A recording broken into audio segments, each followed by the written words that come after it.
Baik, bismillahirrahmanirrahim. Assalamualaikum warahmatullahi wabarakatuh.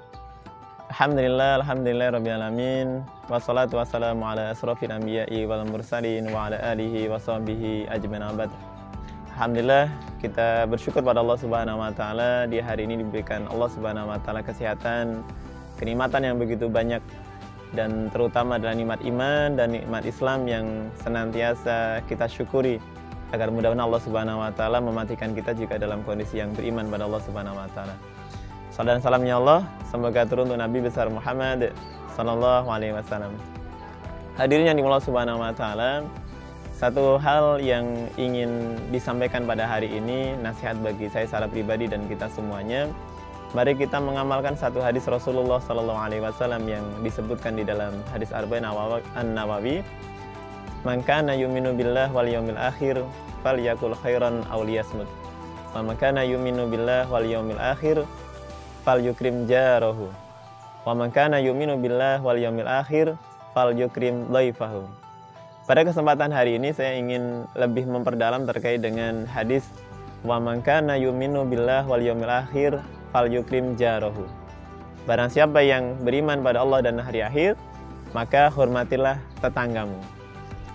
Hadirin Allah Subhanahu wa taala, kenapa Allah Subhanahu wa taala menjadikan tetangga begitu istimewa? Sampai kemudian disebutkan di dalam hadis ini, kita diminta untuk memuliakannya. Dan ketika kita memuliakan tetangga, berarti adalah indikasi ciri-ciri kita beriman pada Allah dan hari akhir. Maka di sini penting sekali kemudian kita mengintrospeksi diri, kita mengevaluasi diri, apakah kita pada hari-hari ini sudah betul-betul fal yukrim jarahu, sudah memuliakan tetangga kita. Sudahkah ada dalam diri kita, sudah memiliki adab-adab yang disebutkan oleh Rasulullah SAW untuk tetangga kita. Begitu mudah sebenarnya ketika Rasulullah SAW meminta mengaplikasikan hadis ini dalam kehidupan kita sehari-hari. Yang hal yang sangat kecil, yang sangat remeh ketika Rasulullah SAW menyampaikan ketika kita masak sesuatu yang enak, masak daging misalnya, maka perbanyaklah kuahnya dan bagilah kepada tetanggamu. Dan ketika di hadis-hadis yang lain yang lebih perlu betul kita perhatikan, ketika tetangga kita tidak aman dari lisan dan tangan kita, maka kita bukanlah orang yang beriman. Maka hadirin yang Allah Subhanahu wa taala, mari kita mengintrospeksi diri, apakah kita sudah betul-betul memuliakan, apakah kita betul-betul sudah memiliki adab kepada tetangga kita.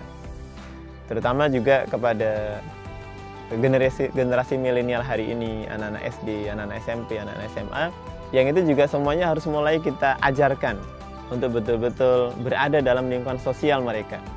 Mereka memiliki tetangga, mereka memiliki lingkungan yang itu diperintahkan oleh Rasulullah SAW untuk memuliakan. Gitu. Maka kita ajarkan kepada anak-anak kita, dan kalaulah kita posisi pada seorang anak milenial, maka bagaimana hari ini kita betul-betul melaksanakan sunnah Rasulullah SAW. Jangan sampai kemudian kita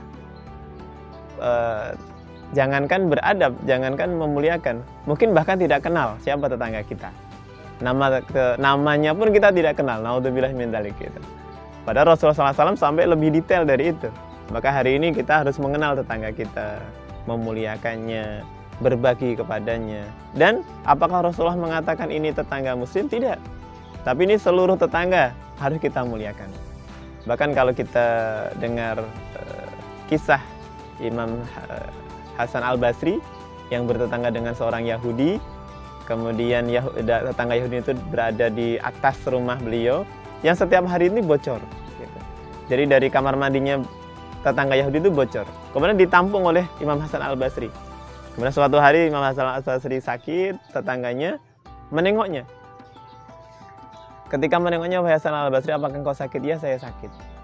Kemudian tetangga Yahudi ini melihat di pojok rumah Hasan Al-Basri itu ada baskom yang menadah air yang menetes. Kemudian ditengok oleh orang Yahudi ini, ternyata pas di bawah kamar mandinya.